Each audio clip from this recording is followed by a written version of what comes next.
नमस्कार साथियों, स्वागत है आप सभी का हमारे YouTube चैनल में। साथियों, मैं पुनः एक बार फिर से उपस्थित हो गया हूं देश दुनिया से जुड़ी हुई उन तमाम बड़ी अपडेट्स को लेकर के जिनका सरोकार कहीं न कहीं आपके जीवन से जुड़ा हुआ है। मैं बाकायदा यहां पर रिसर्च पेपर भी लेकर के आया हूं, तो चलिए एक एक चीज़ को देखते हैं और जानने का प्रयास करते हैं। आते हैं इस रिसर्च पेपर पर। दोस्तों, इस रिसर्च पेपर में देश दुनिया से संबंधित काफ़ी महत्वपूर्ण अपडेट्स को शामिल किया गया है। तो चलिए आते हैं पहले अपडेट्स पर। पहला अपडेट जो है काफ़ी इंपॉर्टेंट है। पहला अपडेट है, ईरान युद्ध खत्म होने की जगी उम्मीद, अमेरिका ने 10 दिनों के लिए हमले को रोका। यानी अमेरिका के राष्ट्रपति डोनाल्ड ट्रंप जो हैं वह इस बात का ऐलान कर दिए हैं कि वह अब 10 दिनों तक ईरान पर हमला नहीं करेंगे, ध्यान रखिएगा। दूसरा जो बड़ा अपडेट है काफ़ी इंपॉर्टेंट है, 165 साल पहले अस्तित्व में आए अमेरिकी डॉलर पर पहली बार किसी पद पर रहते हुए अमेरिकी राष्ट्रपति का हस्ताक्षर किया जा रहा है। दोस्तों, जब से डॉलर करेंसी बना हुआ है अमेरिका में, तब से वहां पर राष्ट्रपति के हस्ताक्षर होते हैं, लेकिन जो राष्ट्रपति पद पर रहते हैं उनका हस्ताक्षर नहीं होता है। जो पद से हट गए हैं उनका हस्ताक्षर हुआ करता था, लेकिन पहली बार वहां की जो ट्रेजरी है उसने एक बिल पास किया है, डॉलर पर डोनाल्ड ट्रंप के साइन अब दिखेंगे, यानी उनका साइन अब जिंदा रहते हुए पद पर रहते हुए दिखाई देगा। तो ये चीजें ध्यान रखिएगा। तीसरा जो बड़ा अपडेट है काफी इंपॉर्टेंट है, ईरान 12 साल के बच्चे को भी सेना में भर्ती कर रहा है। इस्लामिक रिपब्लिकन गार्ड कॉर्प्स, यह जो आपको एक सैन्य संगठन है, इसी में वह सेना को आवंटित कर रहा है, उसमें भर्तियां कर रहा है। किस किस चीज़ों के लिए भर्ती कर रहा है? तो गश्ती के लिए, यानी पेट्रोलिंग करने के लिए, या चेक पॉइंट पर उन लोगों को निर्धारित करने के लिए, चेक पॉइंट पर रखने के लिए। तो ये चीज़ें ध्यान रखिए, काफ़ी इंपॉर्टेंट है। अगला जो बड़ा अपडेट है वह है, ईरान के मिडिल ईस्ट में हमले से अमेरिका ने खाली कराए 13 मिडिल ईस्ट में बसे मिलिट्री बेस। दोस्तों, जैसा कि आप सभी को पता होगा कि ईरान जो है वह काफ़ी करारा जवाब दे रहा था अमेरिका को। मिडिल ईस्ट यानी पश्चिमी एशिया में जितने भी अमेरिका के मिलिट्री बेस थे उस पर हमला कर रहा था। इस हमले से बचने के लिए 13 मिलिट्री बेस को खाली अमेरिका कर चुका है। तो ये चीज़ें ध्यान रखिएगा। अगला जो बड़ा अपडेट है काफी इंपॉर्टेंट है, डोनाल्ड ट्रंप का ग्रीनलैंड पर कब्जा करने का सपना हुआ ध्वस्त और चकनाचूर। क्यों?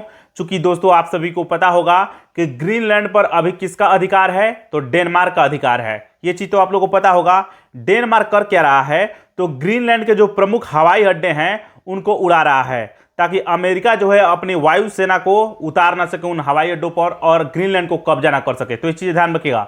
अगला जो बड़ा अपडेट है काफी इंपॉर्टेंट है, ईरान अमेरिका के बीच सीज फायर के बातों के बीच डोनाल्ड ट्रंप का खौफनाक दावा, ईरान ने 10 तेल टैंकर गिफ्ट किए हैं। दोस्तों, ये काफी अजीबोगरीब दावा है। डोनाल्ड ट्रंप अजीबोजीब दावा करते नजर आ रहे हैं। उन्होंने साफ साफ दावा किया है, डोनाल्ड ट्रंप ने दावा किया है कि सीज फायर की बातों के लिए जो चल रहा है ईरान के साथ अमेरिका का, उसके बीच ईरान खुश होकर के 10 तेल के टैंकर को अमेरिका को गिफ्ट किया है। अब ये कितनी सच्चाई है इसके बारे में तो समय आने पर पता चलेगा। अगला जो अपडेट निकल करके आ रहा है वो काफी इंपॉर्टेंट है, शांति वार्ता की भीख मांग रहा ईरान, नौसेना वायुसेना पूरी तरह तबाह, डोनाल्ड ट्रंप। यानी डोनाल्ड ट्रंप एक बार फिर से दावा कर रहे हैं कि ईरान की जो नौसेना है और वायुसेना है वो पूरी तरीके से तबाह हो गई है, और ईरान की जो सरकार है वह शांति वार्ता के भीख मांग रही है। एक तरफ तो ये बोल रहे थे कि सीज फायर की बातों को लेकर के वह तेल के टैंकरों को गिफ्ट में दे रहा है, और दूसरी तरफ यह बोल रहे हैं कि ईरान जो है उनसे भीख मांग रहा है। तो ये काफी इंपॉर्टेंट है। अगला जो बड़ा अपडेट है वह है, सीज फायर नहीं अब घातक प्रहार, डोनाल्ड ट्रंप। डोनाल्ड ट्रंप कह रहे हैं कि सीज फायर नहीं होगा अब ईरान को लेकर के, सीधे अब घातक प्रहार होगा। कौन से हथियारों से? तो मिडिल ईस्ट भेज रहा है यूक्रेन वाले घातक हथियार।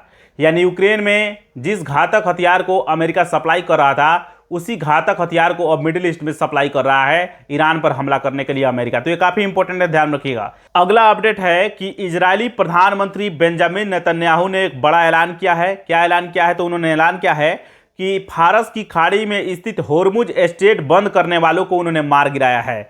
यानी ईरानी नेवी चीफ इजरायली हमले में मारा गया है। तो ये चीजें ध्यान रखिएगा। अगला और अंतिम अपडेट काफी इंपॉर्टेंट है। वह अपडेट है कि ईरान के नए सुप्रीम लीडर गे हैं, खुफिया एजेंसी ने बताया ट्रंप का सनसनीखेज दावा। डोनाल्ड ट्रंप ने एक बड़ा दावा करते हुए कहा है कि आपको ईरान के जो सुप्रीम लीडर हैं मुज्तबा खामनेई साहब, वे एक गे हैं। गे किसे कहते हैं इसके बारे में आप लोगों को पता होगा कि देखने में तो पुरुष की तरह दिखाई देगा, पुरुष की तरह उसका पूरा हाल भाल गुण सारी चीजें होंगे, और वो पुरुषों को ही तरफ अट्रैक्ट होते हैं। गे होते हैं जो, वो पुरुष की तरफ ही अट्रैक्ट होते हैं सेक्सुअल रिलेशनशिप को लेकर के। तो जानकारी अच्छी लगी तो लाइक कीजिए। मिलेंगे नेक्स्ट वीडियो में। नमस्कार, धन्यवाद।